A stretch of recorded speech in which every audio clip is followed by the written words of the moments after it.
Com um pouco mais de 30 anos, 20 deles dedicados ao teatro, ele estreou no cinema com o premiado Sangue Azul de Lírio Ferreira.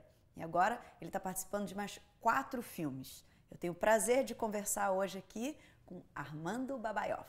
Querido, obrigada pela sua presença. Você Eu que agradeço o convite. Vem cá, me conta. Você nasceu no Recife e você veio criança para o Rio.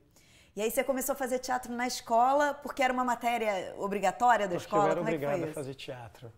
Teatro era uma matéria como matemática, como biologia, como estudos sociais. E era uma turma inteira de 40 alunos e todos faziam teatro, uma dinâmica pedagógica. E eu comecei a me interessar por aquilo de uma forma completamente natural e lúdica. E quando eu vi, eu não estava ali envolvido. Eu nunca mais deixei de fazer teatro na minha vida. Mas quando que você entendeu que aquilo... Quanto tempo levou para você falar assim, acho que eu quero ser isso quando eu crescer, né? Porque essa idade de 10 anos é meio quando a gente Você acredita que outro dia começa a falar, né? Eu estava pensando que talvez eu tivesse vontade de fazer outra coisa. É? Hoje ou na época? Agora. Eu sempre penso em fazer outra coisa. Sei bem. Assim, cara, será que era isso mesmo que eu queria fazer? Mas eu não lembro, assim, o exato momento quando eu percebi. Eu já deixei muito claro para os meus pais, assim, eu quero ser ator. Logo quando eu comecei a fazer teatro. Tipo pequenininho, já criança? Uns 14 anos. Eu quero ser ator. E eles como receberam? A minha mãe falou assim, meu filho, eu não conheço ninguém, meu pai falou a mesma coisa, a gente não pode fazer muita coisa para te ajudar, a gente vai pagar o seu plano de saúde e o resto você corre atrás. E aí você foi estudar mais ainda, você fez faculdade de teatro? Eu fiz todos os cursos de teatro gratuitos que você possa imaginar na cidade do Rio de Janeiro. Eu sempre estudei em escola pública a minha vida inteira e eu gosto de falar isso sempre, porque para mim foi muito importante, porque eu estudava numa escola pública em Jacarepaguá, aqui no Rio de Janeiro, Escola Municipal Pio X, que tinha um teatro, e tem até hoje, de 400 lugares. Isso que legal. Você não vê. Você não vê, é raríssimo. Nenhum. É verdade. E ali foi onde foi o meu berço. E logo quando eu saí dali, eu fiz escola de teatro em vários lugares. No SEI, em Quintino, fiz a Escola Estadual de Teatro Martins Pena e acabei me formando depois na Unirio. E aí você montou um grupo de teatro? Eu fazia parte de um grupo de teatro chamado Quantum, Companhia de Teatro, na época da Martins Pena, com amigos da faculdade, amigos da própria Martins Pena, para estudar teatro e montar peças para um repertório. E com esse grupo nós ficamos, acho que uns 7 anos, todos juntos. O grupo terminou, mas até hoje a gente trabalha junto. Estou produzindo um espetáculo com a direção do diretor da companhia. Legal. Então tem essa ligação muito forte até hoje. E aí como apareceu a televisão? Eu fiz uma peça de teatro chamado A Primeira Noite de um Homem, com direção do Miguel Falabella, onde eu fazia o protagonista, fazia o papel que o Dustin Hoffman eternizou no cinema. Incrível, personagem incrível. A peça era muito legal. E o personagem é sensacional. E meu par romântico era nada mais, nada menos que Vera Fischer. Então isso... Tá ruim não, né? Eu brincava dizendo que eu perdi a virgindade de quinta a domingo com a Vera Fischer. A história do personagem era essa. Foi a primeira grande peça de teatro que eu fiz, com bastante repercussão. Eu nunca tinha vivido um espetáculo no mainstream, assim. E foi essa peça que acabou me levando para a televisão. Foi onde eu fiz a primeira novela com o Manuel Carlos, que foi Páginas da Vida. E como foi esse impacto de uma pessoa que vem do teatro da vida inteira, criada ali naquele meio, chegar na indústria, chegar na televisão e com a fama e o retorno disso tudo? Como é que foi isso para você? É isso que eu sempre falo. Na faculdade a gente não tem aula de como você tem que aprender a lidar com as pessoas, como você aprende a lidar com a questão da televisão. Mas foi muito bom ter feito essa peça de teatro com a Vera Fischer, para entender o que era esse lugar. Foi um curso introdutório para essa super exposição que a televisão te coloca. Total. Né? Era impressionante. Você está num restaurante e você vê a sua colega de palco sendo fotografada comendo. Assim, gente, que coisa esquisita. Coitada. Não, eu não quero isso para mim. Sei. Era uma coisa que dali de cara eu já tinha entendido. Aí quando você não quer mais, não dá mais tempo. Já tá lá. Mas o que era, não, é justo, mas o que foi muito bacana foi ter convivido com o Miguel, convivido com a Vera e ter visto o quão operário eles são. Então eu falei assim, gente, é tudo colega de profissão, não tem essa não. Total. Então quando eu fui para a TV, para mim era mais um trabalho como outro qualquer. E na parte do trabalho mesmo, na dinâmica ali, da diferença da televisão para o teatro, você sentiu muito na maneira de se apropriar de um personagem, no tempo que você tem para elaborar aquele trabalho e mesmo para executar ali na hora do corre-corre. Isso é muito legal porque eu fazia parte dessa companhia de teatro, na Quantum, onde nós tínhamos um compromisso com a direção. Nós éramos atores criadores. Nós não ficávamos à mercê do diretor. Não. O diretor chegava, falava sobre o que a gente iria tratar naquele dia, mandava cada um ir para um canto da sala de ensaio e preparar a cena. Então, nós éramos atores-diretores. Eu sempre fui muito impulsivo nessa parte da criação. Todos nós, desse grupo. É uma coisa que é minha, é nata. Ser proativo. Eu nunca fico esperando uma indicação, uma condução. Eu estou sempre propondo. E como a gente sempre tinha essa coisa do teatro, do improviso, de tira daqui, bota ali, de muda, nunca foi um problema para mim ter um texto bem decorado na cabeça a ponto do diretor pedir o que ele quisesse durante aquele momento que ele está conduzindo e aparecia uma cena. E na televisão é um pouco parecido. Chegando com o texto meio solto. Se você estiver seguro na sua parte, estando jogar seguro com o texto, é jogo. O jogo acontece. Porque você tem um cuidado também, muitas vezes no teatro, do diretor, e às vezes no cinema também, que na televisão às vezes você fica meio dançado, né? Justamente porque você tem um ritmo muito acelerado não tem jogo de cintura samba. Né? Só que se você já tem essa escola também de improviso, de saber lidar, de saber propor, você se vira mais facilmente, né? Não, tem que ter jogo de cintura. Total. Você tem que ter bastante jogo de cintura. E televisão é divertido por isso. Esse é um dos maiores baratos de se fazer televisão. Literalmente, quando termina uma cena, eu falo assim, não quero nem ver o resultado. Tá aprovado, diretor? É isso? Ok. E vem cá, e o cinema? Como apareceu o cinema na sua vida? Você sempre gostou de cinema? Você se imaginava fazendo cinema um dia? Eu, na verdade, não me imaginava fazendo nada. Eu sempre fui muito sonhador. Sempre quis fazer milhões de coisas e quero fazer milhões de coisas, mas eu nunca sei o quê. Então eu nunca me preocupei com isso. Eu sempre falei assim, não, vai acontecer. Eu tenho pequenas certezas na vida. Então essa era uma pequena certeza. Eu falei assim, não, um dia vai acontecer. E você sabe muito bem disso. É muito bom você falar não. Eu falei assim, não, mas quando você fala um sim assertivo, quando você diz sim para alguma coisa que você quer muito fazer, isso não tem preço. Né? Então, quando apareceu esse convite para fazer o filme do Lírio Ferreira... Pois é, como veio? Isso era uma pergunta que eu ia te fazer também. Se você me perguntar, eu vou lhe dizer, não sei. Eu acho que estavam procurando atores pernambucanos, meu nome apareceu numa lista, a Gisele, a produtora de elenco, Gisele Boschi, ela falou o meu nome e o Lírio deve ter dito, tá. Ah, legal, vamos ver esse menino aí. Chame ele. Traga para Fernando de Noronha. traga. E lá fui eu para Fernando de Noronha. Eu não conhecia Lírio. Conhecia Fernando de Noronha? Nada. Eu passei 1 mês e meio em Fernando de Noronha. E você e a Carol Abras? Eu, Carol Abras, Daniel de Oliveira, Matheus Nachergali, Miriam Cortaz, Pereio, Rui Guerra. Éramos 80 pessoas numa ilha.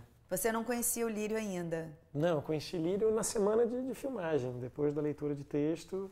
Vocês ficaram quanto tempo lá? Era um personagem pequeno, mas para mim foi muito especial. Porque o Lírio deixa a gente muito à vontade para a criação. E eu não sabia disso, eu fui descobrindo ao longo do filme.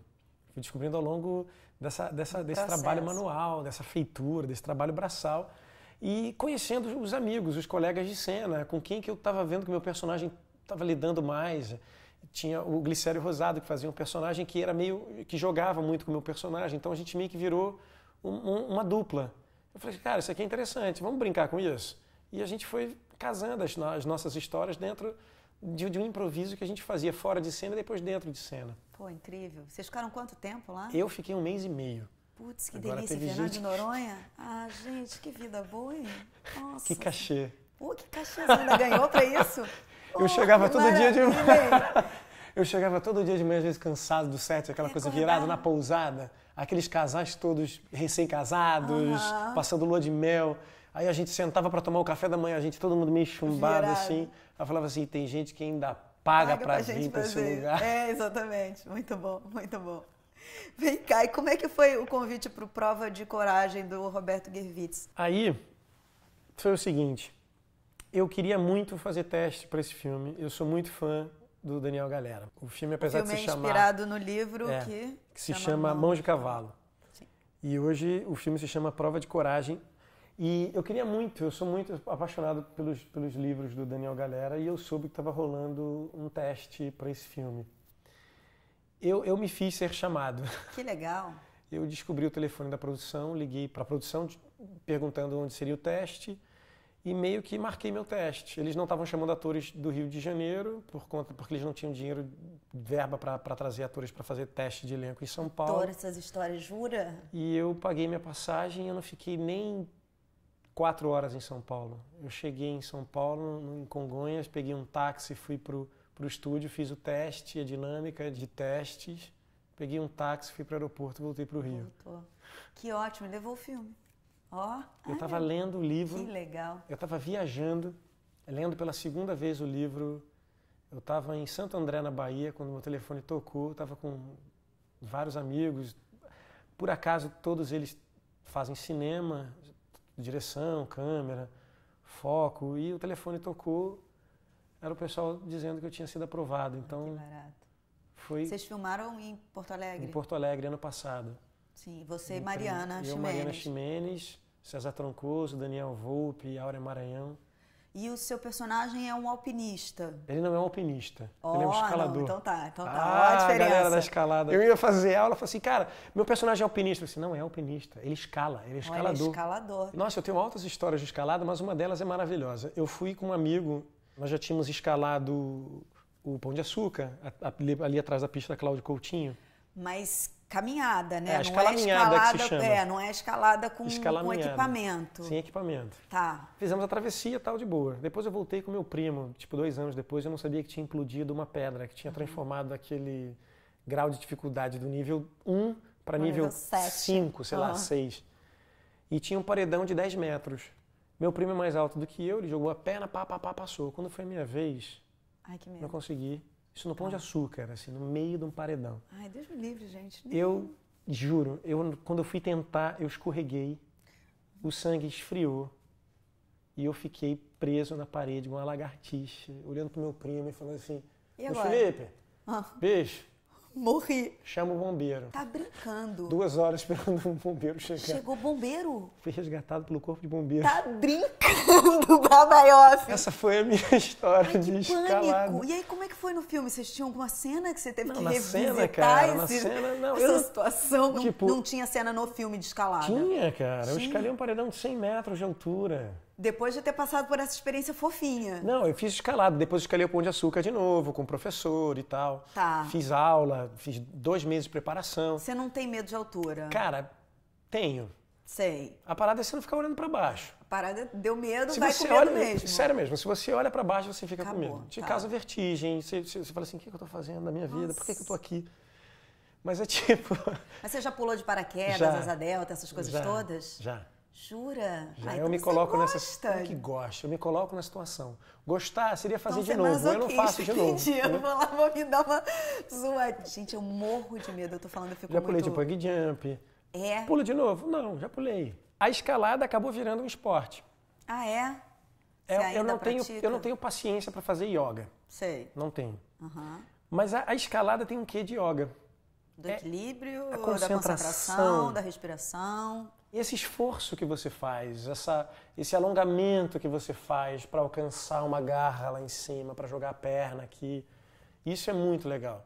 E uma coisa que eu aprendi muito e que acabei levando para a vida é que a primeira pergunta que o professor me fez, o Bagre, professor daqui do Rio, é qual é o objetivo do escalador? Eu falei, chegar no topo ali.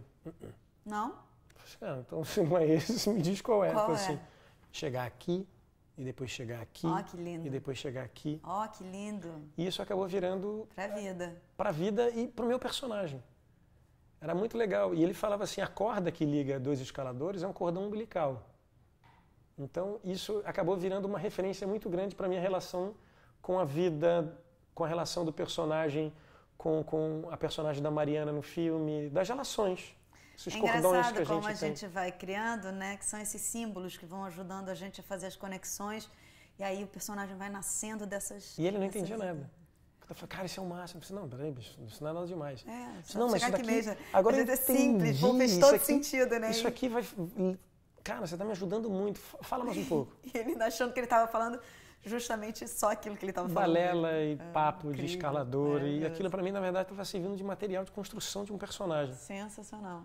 Sensacional. E provavelmente o escritor, o Daniel Galera, quando faz o livro também, deve ter também essa poesia de tentar imaginar por que esse cara é um escalador, né? Assim, também tem um motivo dele escolher essa profissão pro personagem dele. E aí você redescobre como ator a função disso, né? Muito legal. Para mim me serviu muito, isso, né? e foi muito curioso. E eu fiz muitas cenas de escalada. Tinha uma cena em que eu despencava de um paredão, assim, ficava pendurado 100 metros. Difíceis de execução, as cenas com dublê? Usou dublê para alguma coisa? Sim. Porque tinha coisas de teto que era impossível, não dava. Mas quando eu me vi descendo a parede para ficar na posição, o cameraman aqui do lado, uma cachoeira linda no Salto Ventoso. Ai, que lindo. Ele falou assim, Babá, você não tem noção da imagem que eu tô vendo aqui na câmera. Eu falei assim, bicho, vai ter gente que não vai dizer que é chroma key. É, maravilhoso. Esse esforço danado, a gente quase morre aqui. Uma cachoeira, uma coisa absurda. Eu olhava assim, cara... Você já viu o filme pronto? Não. Não, tá curioso. Super, né? Bastante. Deve estar lindo. Eu tava falando ontem na internet com o Luiz Carlos Lacerda, nosso querido Bigode. Tava dando os parabéns. Você fez um outro filme com ele. Fiz um filme com ele. Fala dele. Logo depois desse filme, fiz um filme com ele. Que é a introdução à Música do Sangue. Isso. Baseado no roteiro do Lúcio Cardoso. E ele estava me escrevendo, dando os parabéns. E eu falei assim, Bigode, posso falar uma coisa? Estou achando isso tão legal. Eu sou um privilegiado. E é muito bom reconhecer isso. Eu estava agradecendo a ele o convite pela oportunidade. Pô, cara, você me deu um personagem para eu criar num filme teu. Um cara que está fazendo 50 anos de cinema esse ano. Sabe? É um privilégio. Com certeza. É um privilégio. As experiências que a gente tem, né? E as trocas que a profissão possibilita, né? Assim, eu só agradeço. Com certeza. Eu faço acontecer, mexo aqui, mexo ali, eu tento fazer acontecer. Faz a nossa parte. Mas é muito bacana você vivenciar um personagem num estado de imersão, ficar 1 mês e meio em Fernando de Noronha, depois 2 meses em Porto Alegre. Eu usava mais a roupa do personagem do que a minha. Maravilhoso. Tinha hora que eu falava assim, gente, tá difícil aqui o negócio. Quem é essa pessoa, né? Quem sou eu, né? Que horas que eu sou eu? Dá um tempinho só pra... E personagens muito distintos, né? Porque, por exemplo, esse do Introdução à Música do Sangue é um peão de uma fazenda, vocês filmaram no interior de Minas, foi isso? Em Cataguases, num distritozinho chamado Leopoldina.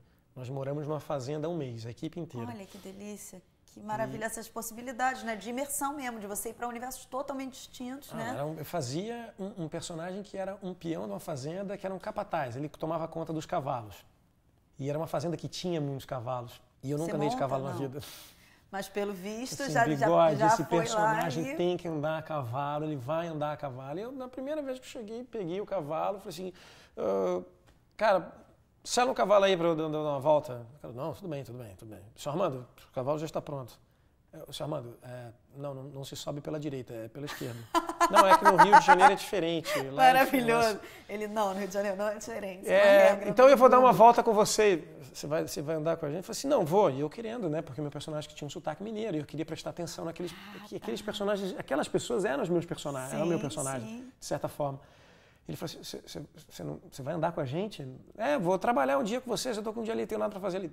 Vai, tem certeza? Você quer dar uma volta com a gente? Vai dar uma voltinha com a gente? Yes. Eu falei assim, tenho, por quê? Qual o problema? 6 horas depois eu volto para fazer. Mentira! Nunca tinha andado de cavalo. Nossa, no dia seguinte você provavelmente não andou, literalmente. Eu fui com um tagado. Eu não sabia o que era o trabalho. Quando eu vi que eu parei, eles me deram o almoço deles, porque eu não tinha levado almoço. O pessoal trabalha de verdade, 6 horas andando a cavalo, contando gado. Ai, que barato, experiência, né? Não, no dia seguinte eu não existi. Mas isso já vale a experiência de fazer o filme, já, né? Assim, total. só esses momentos de pesquisa, né? De aproximação dos universos. E a gente não quer dar o braço a torcer, né? Eu faço, eu sei, eu quero. Não tem dublê, eu vou fazer. Mas é fogo. Mas você aprendeu a andar? Não, agora você pode me chamar para fazer... Né, cavaleiro. Charrete, empaquetar que eu estou carregando. Maravilhoso, maravilhoso. Não, foi incrível. Foi incrível. O Bigode, você já tinha trabalhado com ele, Luiz Carlos Lacerda, o Bigode é ótimo. Bigode é maravilhoso. Você já tinha trabalhado com ele, não? Não, foi a primeira vez. E foi um bom encontro? Foi. É tão legal foi que isso acontece. Porque são direções completamente distintas. O Bigode vem de uma outra escola. Uma escola onde todo mundo está criando tudo ao mesmo tempo. O roteiro é um pretexto para a gente estar ali em cena. Mas quando você chega com material, Quando você fala, compro, quero, sim, mas tira um pouquinho isso. Não, isso é maravilhoso, mantém. É incrível quando você encontra uma pessoa que ela está em completa sintonia com você nesse sentido da criação. E quando ele entende que você chegou nesse lugar, ela te deixa com uma liberdade incrível para você poder estar propondo. E então isso aconteceu bastante no filme. Incrível. Porque o personagem era muito pequeno, mas ele foi crescendo porque ele tinha que crescer, porque aquilo que eu falei, o roteiro era só um pretexto. Sim. Nós tínhamos que pegar aquilo e a gente tinha que desenvolver. Então as relações dos personagens, elas foram aparecendo à medida que a gente ia se conhecendo, à medida que a gente ia criando ali durante esse processo lá em Minas Gerais. E a história do filme é linda. A história do roteiro é melhor ainda. Qual é? O roteiro foi um presente de Lúcio Cardoso para Luiz Carlos Lacerda. Isso aqui é um roteiro que eu escrevi para você, meu último roteiro. O Lúcio Cardoso faleceu. E esse roteiro se perdeu na década de 70. Imagina, todo mundo, olha se só. perdeu. E o Bigode encontrou esse roteiro. Mentira, 30, 40 anos depois. Falou, Priscila, tem que filmar. Olha que E ele tinha prometido a ele nunca mais filmar um Lúcio Cardoso. E ele disse não. Que barato. É a história de um roteiro perdido. Olha que barato. E é lindo. A história é mais ou menos assim, é a última casa de Minas Gerais a receber a luz elétrica. Se passa nos dias de hoje. Nessa casa, Beth Mendes e Neila Torraca são marido e mulher. E tem uma menina que mora lá, filha deles, que é uma atriz de São Paulo chamada Greta Antoine. Ela quer que a luz elétrica seja colocada na casa dela porque ela não aguenta mais trabalhar numa máquina de costura manual, de pedal. E ele não. Ele não quer. Acha estranho. Rejeita. E o que é interessante é essa coisa do moderno e do antigo, do escuro e do claro. Por que ele não quer essa luz? Por que não se coloca? Então, cheio de metáforas e muita símbolos, coisa, mas o que é muito simples, porque fala sobre essa iluminação mesmo, sobre conforme a luz elétrica vai chegando nessa casa, milhões de coisas vão acontecendo. É como a tecnologia, né? Todos os benefícios que traz e todas as dificuldades que vêm junto, né? Não, e além, por que esse homem está se escondendo dessa luz? O que ele tem tanto para esconder nesse escuro? Entendo. Que trevas são essas que esse homem esconde? Que bonito. Que bonito. E aí você fez também um curta com a Clara Deac. Isso. Que chama Destinos. Foi seu primeiro curta? Foi, não. Já tinha feito um curta antes, mas eu também não... Curta é uma coisa muito doida. Você acha que é diferente a dinâmica? A dinâmica de trabalho? Acho, com relação a tamanho, a proporção acaba sendo um pouco mais simples, acaba sendo um pouco mais compacto, mas dá tanto trabalho quanto. Porque trabalho manual, você tem gente ali, onde colocou o ser humano, dá trabalho. Ainda mais bota ator no meio disso tudo, só piora as coisas. O curto é baseado num roteiro dela, num conto dela, e é uma história muito bacana. É porque o nome já diz muita coisa, mas além de ser essa coisa do destino, é quando você não percebe a ligação que você tem com o outro. Que linha é essa que liga a gente? E no final das contas está todo mundo conectado. E quando que a sua vida interfere na vida do outro, sem você nem saber. Uma coisa de escolha, direita ou esquerda, e tudo muda. É bem bonito. É simples, é elegante. Ele é muito redondinho. Ele é muito redondinho. Que bom, hein? Tá cheio de trabalho, cheio de coisa boa. Como eu falei, eu só agradeço, cara. Tá certo. E tem esse filme agora que eu fiz, do Álvaro Furlone. É um filme chamado Homem Livre, baseado num roteiro do Pedro Perazzo, um baiano. É uma galera nova, é o primeiro longa deles, o primeiro longa do Álvaro, da galera da Segunda-feira Filmes. E é uma história incrível. Pode falar? Posso. Fala. Eu faço um personagem que está saindo da prisão, ele cometeu um crime hediondo, você não sabe ao certo do que se trata. Você entende que o personagem fez muito sucesso, um roqueiro de sucesso, tinha uma banda, e por conta desse crime hediondo ele vai preso e ele sai da prisão, e a única pessoa que estende a mão para ele é o pastor de uma igreja. E ele aceita o convite de ficar morando nos fundos de uma igreja evangélica até se ressocializar.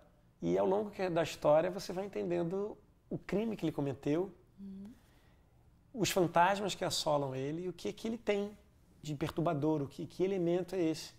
E aí você vai vendo a história de um cara que tem um passado e como a sociedade recebe essa pessoa que cometeu um crime e está tentando se ressocializar. Ele tem esse crime marcado na testa. Para sempre. E o lugar mais esperado de perdão seria uma igreja. E mesmo assim não rola? A postura das pessoas, a forma como as pessoas recebem, Cheia de preconceito e a dificuldade que ele tem em se ressocializar. Seres humanos. Mas é interessantíssimo. Ah, que bacana. Ele é um cara extremamente famoso e se vê nessa situação. Sim. A família fala assim, cara, a gente não quer você aqui. Você. O irmão dele, que era o empresário dele, que viu o dinheiro ir embora porque a banda se desfez quando esse cara foi preso por conta desse crime. E ele tentando retomar, mas não só isso, ele tentando entender o que aconteceu, por que ele fez aquilo. Personagem incrível, hein? Incrível. E o filme é muito bacana. E é uma coisa meio doente, meio perturbada. Sei. Todo rodado na zona norte do Rio, assim, Piedade, Rocha. Sei. Sabe, é uma coisa bem suburbana. E é um subúrbio apresentado de uma outra forma. Não é essa coisa do subúrbio galhofa, do subúrbio... Engraçadinho. Não tem nada dessa coisa do subúrbio caricato. É uma coisa do subúrbio, trem, ruas vazias, aquela luz de mercúrio, sabe? Um ambiente meio austero, meio perverso. Olha que interessante. Bem árido, um clima assim, bem hostil, da madrugada na Zona Norte, assim, mas nos confins da Zona Norte mesmo. Sei. Uma coisa meio sem sombra, sem árvore, uma coisa seca. Maravilhoso. E personagens muito distintos, né? Um roqueiro que cometeu um crime, aí um peão... E médico, não, essa história do Monge Cavalo, do Prova de Coragem, é esse cara, que é um médico, um escalador, que coloca a vida numa minúcia, porque ele trabalha com microcirurgia, o cara largou o mundo para ficar vendo uma coisa. E isso tudo tem um motivo, né? Por que se desliga do mundo para viver essa coisa microscópica mesmo, que Deus é uma porcaria do negócio. Microscópica, tá, entendi. São personagens completamente distintos. Completamente distintos. Isso pro ator é o melhor presente que a gente pode receber, Natália, né? esse filme, nós fizemos eu fiz uma preparação, já que ele era microcirurgião, me levaram para o Hospital do Coração, lá em Porto Alegre, para eu entender o clima e tal, e me colocaram naquela vestimenta toda, e eu fiquei circulando pelo hospital, na sala de cirurgias, de repente veio uma enfermeira e falou, doutor, o senhor quer entrar na sala? Mentira! Assim, me colocaram na sala, pum, fecharam a porta, aí quando eu vi, boa tarde, doutor, boa tarde, doutor, boa tarde, boa tarde, boa tarde, eu falei assim, gente, olha só, eu na verdade eu não sou médico, eu sou um ator. Tá brincando? Aí a cirurgiã fez assim, eu também te conheço daqui, ela botou, mas vai falando, e ela tá aqui, mas vai falando. Eu tô vendo que ela tá mexendo, quando eu olho para o que ela tá mexendo, porque eu não queria olhar até então, né? Um coração. Um coração. Na minha frente, aqui assim, um coração, a cavidade torácica, aí você entende o que é a membrana torácica, a cavidade torácica, os espaçadores abrindo o coração aqui, eu falei, eu juro, meu sangue foi pro pé. Imagino. Que desespero. Eu não consegui... falar uma frase.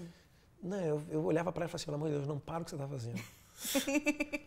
Continua. Não quero me responsabilizar por isso. E aí o anestesista falou assim, vem aqui, fica aqui no meu lugar. Aí o anestesista levantou, e ele estava todo mundo explicando a função de cada um. O anestesista, o médico, o cirurgião, ele literalmente fica numa parte, ele não pode ter contato nenhum visual com o resto do corpo. Ele só tem que olhar para aquilo, o foco dele é tratar daquilo. Ele tem que ser objetivo. Ele não pode ter um envolvimento algum com o paciente. Porque pode ser, inclusive, algum parente dele, um conhecido. Então, ele não pode ver. Ele fica ali, cercado, naqueles separadores. Sabe se é homem ou mulher. Sim. Mas sabe que é criança por conta do tamanho. Sim, Mas, geralmente, é dedução. Uhum. Ou então, isso já vem com informação... Ele faz todo um exercício de se desconectar da pessoa que está ali. Ele está vendo uma máquina. Ali na frente dele, ele tem uma coisa. É uma coisa. Ele tem um coração para consertar. Admirável. Mas suturando aquilo como escovando o dente. Né? E o anestesista, ele fica vendo os sinais vitais, então ele fica na parte da cabeça da pessoa, fica vendo os sinais, se o olho treme. E me colocou ali, falou assim, fica aqui sentado. E o anestesista fica sentado aqui assim, com a pessoa aqui. Eu falei assim, meu Deus, eu estou vendo a cara da pessoa, eu estou vendo a cara do paciente. Ai, que desespero. Que desespero. Eu fiquei naquela sala, sei lá, uma meia hora, até dar uma acalmada. Aí a médica falou assim, cara, eu tô impressionado. Tem gente que vê uma incisão e desmaia. Você tá vendo um coração aberto, você tá aqui em pé até agora. Eu falei assim, nem eu sei como. Mistério. Nem eu sei como eu tô Mistério. aqui. Mas durante 2 dias eu piscava o olho E vinha aquela e no imagem. intervalo entre uma piscada eu via o coração batendo. Nossa. Isso foi muito impressionante. Mas é incrível, acho que o lindo dessa profissão também é isso, assim, você passa por experiências que você nunca passaria, né? Porque você ia entrar numa sala de cirurgia, talvez, né? Se você não fosse um cirurgião de fato. Isso foi muito impressionante. E são coisas que você guarda, né? Aí você vai aprender a andar a cavalo, aí você vai, enfim, passa por uma toca experiência violão, anda dessa. a cavalo. Muito incrível. É assustador. Que bom, que bom. Poxa, amei. Amei falar com você. Muito boa sorte aí nesses seus filmes novos. Volte sempre. Obrigado. A casa é sua, né? Obrigada. Tô de volta. Só chamar. Tá bom. Bom, se você quiser ver a entrevista na íntegra, entra no site revistadocinemabrasileiro.com.br. Eu deixo vocês com mais um filme de micrometragem. Até mais.